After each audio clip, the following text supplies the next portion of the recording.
was basically our go-to. I have some right now. I'm going to go get some. Yeah. I also keep it. It's also stays in my go bag for travel. You know, if you get nauseous on travel, it's the best thing in the world for nausea. Yeah, I was a little unsure about bringing it across the border, so I didn't put it in my travel bag when I went. Oh, yeah. Turned out it didn't matter. I'm fine on a plane, but... Yeah. They're not going to bother you. Well, no, it wasn't that. She'd never flown before, so she didn't know she was going to get sick. Well, that, and I have no idea what you're allowed to bring across the border. Oh, yeah. And I just figured better leave it. It depends on how... cocaine. You're definitely not allowed to bring cocaine. Yeah. I found out the hard way. I'm sure you did. You should have suspended it in glycerin. They never would have known. You could just, man. It's just corn sugar for bottle conditioning. That's right. Yeah, right. Yeast samples. Yeah, that's what it is. Works for shipping, Getting back to the whole session mead thing, I think one of the biggest disadvantages a mead maker will have for making any kind of a session mead that isn't 100% dry is the fact that we really can't make any kind of a session mead with a residual sweetness without stabilizing. Yeah. Right. Agreed. And it's... Okay, David Webb is asking, sorry, I'm trying to juggle between three things. What happened to Steve? It's hard because a lot of people don't realize that absolute stabilization is really important. I mean, I've seen people who I consider to be, master mead makers make that mistake just because they were maybe in a hurry or they were trying a new recipe and just didn't suss it all the way out, and then they get it all bottled and suddenly, blam, bottle bombs because, stabilization is so critical. It happens to everybody. All the top mead makers, every single person has had some re-fermentation in the bottles.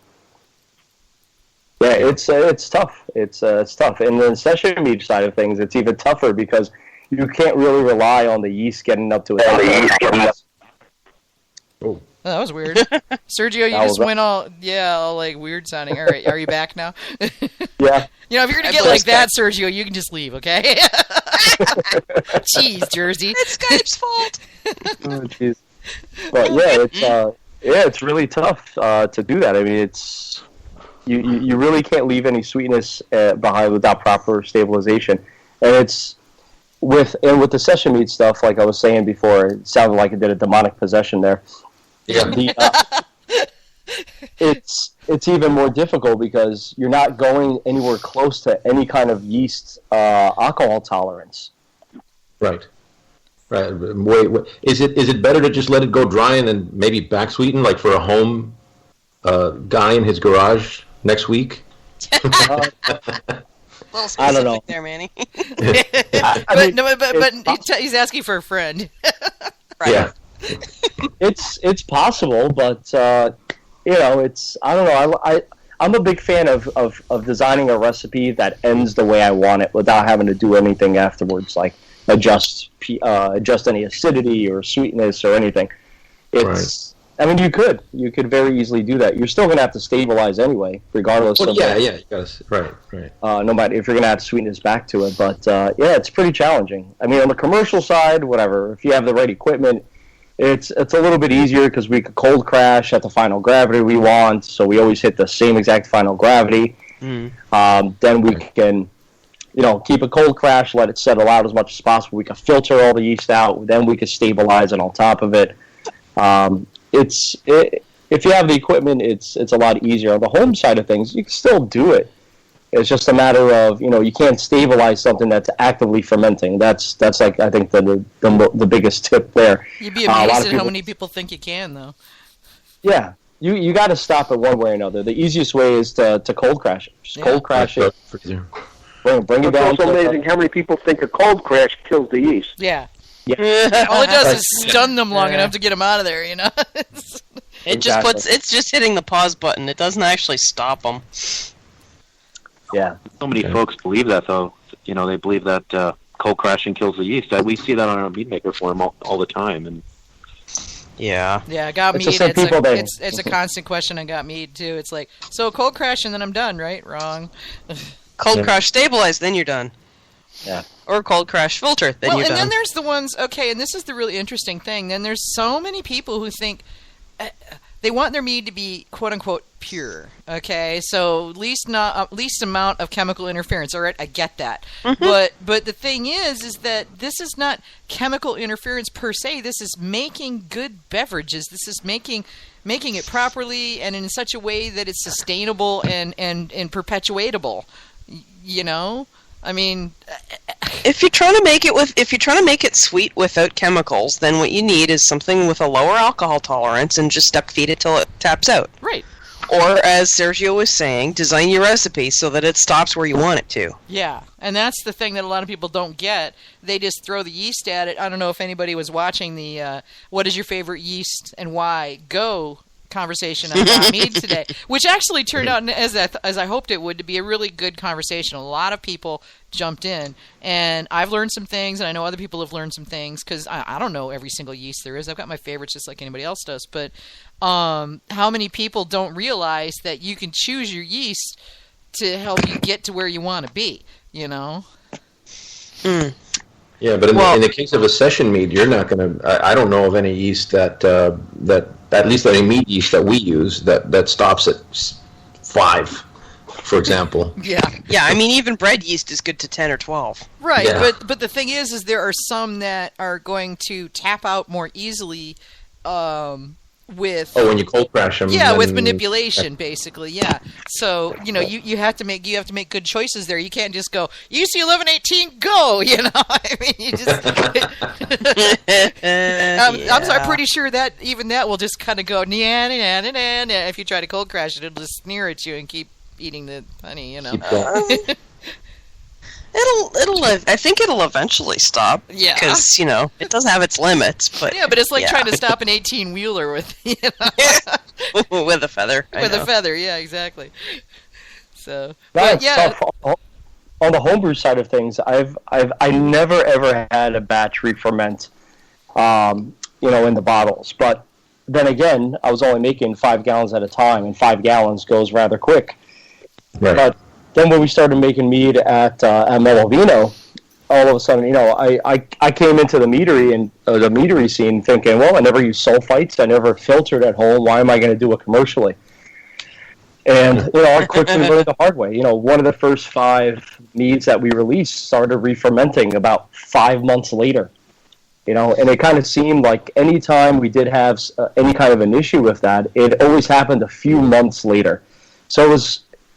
Even if we started implementing new practices, whether it was sulfiting and sorbating or filtering, we kind of always had to wait a few months to see if we were in the clear or not. So that's one thing to keep in mind. Just because you have if you've had bottles laying around for 6 to 12 or for months or even in a few years, and you're not having any issues, then you're doing something right. Put it that way. Right. So on the homebrew side too, sometimes I'll leave it in the carboy for a while just because I'm lazy and I don't get around to bottling it. And if it sits in a carboy for a year or two and it hasn't fermented, you're probably okay. But I've seen some that 6 months later, a year later, they actually will start having a fermentation, or I don't think it's a malolactic fermentation or anything like that. But in the commercial side, you kind of need to turn over your product more quickly than that too. You can't just have it taking up space. You need to get that, if it's ready, you need to get that bottled and being sold. I guess but you're fortunate though. Yeah, you can do sterile filtration though. While still ensuring that you're not going to have any issues if you're trying to rush anything as well. You end up going from practical to total paranoia because you don't want those bottles coming back and having to refund or replace bottles that which I've done anytime there's ever any issue. I gladly either gave them a refund or just had them pick any other bottle off the shelf, even if it was a higher bottle price than the one that something happened to, just to keep everybody happy. Because we were hard on ourselves. We were really down on ourselves, even just for one bottle leaving our meadery like that. But then you quickly learn that paranoia is your friend, and we go through such the extreme. The only other thing that we can possibly do at the meadery at Melovino is pasteurize. We're doing everything else that we can possibly do to prevent any further fermentation. As a home mead maker, one of the things I do is when I bottle, the last bottle ends up going into something with a screw top so I can check on it. So I sort of have an indicator bottle. And that way, if I open that one in a month and it goes psst, then I know I better get the rest of them uncorked and aired out. Mm-hmm. Yeah. But usually, I'm usually in the same boat. I'm too lazy to actually get anything bottled before a couple of years is up. So usually at that point, it's not an issue. But I did learn that lesson with the very first mead I ever made, where I had to call every single person who I gave a bottle to and tell them to either get it in the fridge or drink it right away. Yeah. That I did a raspberry that was like that, and I heard basically what sounded like the 1812 Overture in my basement, and went down there and it looked like somebody had been knifed on my basement floor. No, I was really lucky. All I had, I was the only one that had a cork pop, and I didn't have any bottles blow. But I did lose 2/3 of a bottle under the freezer, so as far as I know, the floor's still stinky under there.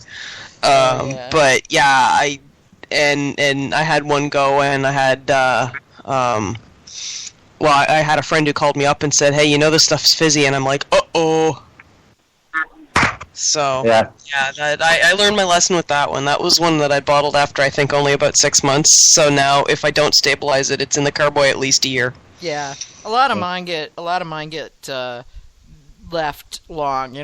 I'll go through. I'll be really attentive during the actual fermentation, and then get it all racked and let it drop clear, and then rack it one more time, and then get distracted, and it'll stay corked and sealed and waiting for me to get around to bottling it or collect enough bottles or whatever it is. But yeah. So mine's usually pretty dead by the time it actually goes in the bottle. I've only ever had that one time where they exploded. Now I did have one eat through a seal on a bucket, so that sucks. Yeah. Still have a stain on my foundation from that. Oh, man. How do you make the ate with the seal on a bucket? Yeah, I had a bucket with one of those spigots where it was one of those spigots near the bottom. So, turns out raspberries are acidic. Yeah, it turns out raspberries are more acidic than I thought they were. Yeah, and I knew they were acidic. I didn't realize they were that friggin' acidic. And and so it ate through the seal. And so we come home from an evening out doing something or another, and my daughter walks into the kitchen and says, "Mom, I think we've got a problem." And it looks like somebody died in my kitchen. I come around the corner and you see this spreading pool of red. It looked like an episode of CSI. It was ridiculous, and it soaked through my heart. It soaked through my wood floors, and then basically leached along the bottom of the floor into the foundation. My brick foundation has a port wine stain on it, basically, that will never come out. Sandblasting it goes all the way through the bricks. Wow. Yeah, so I don't use, whenever I'm making I love those spigot buckets, but if I'm using any kind of fruit with any level of acid at all, I don't use those buckets, until I'm ready to bottle, because they are very handy for bottling. I had a puddle of banana wine thanks to one of those, so that bucket ended up getting relegated to apple picking duty. Yeah. I don't use it anymore. Well, I actually had a bucket, and this is kind of sidebar, but I had 2 buckets I bought. They were 6.5 gallon buckets, and I'm like, woohoo, 6.5 gallons. I won't have my 5 gallon batches won't be blowing over the top of the, and all of that, because I like melomels. And so I get these 6 gallon buckets. I get 2 batches of meat going right away because I'm so excited. And one of them, they were apparently from a faulty run at the bucket factory. And one of them, the bottom just fell off. I mean, just friggin' delaminated itself, and the whole batch went poosh all over the floor.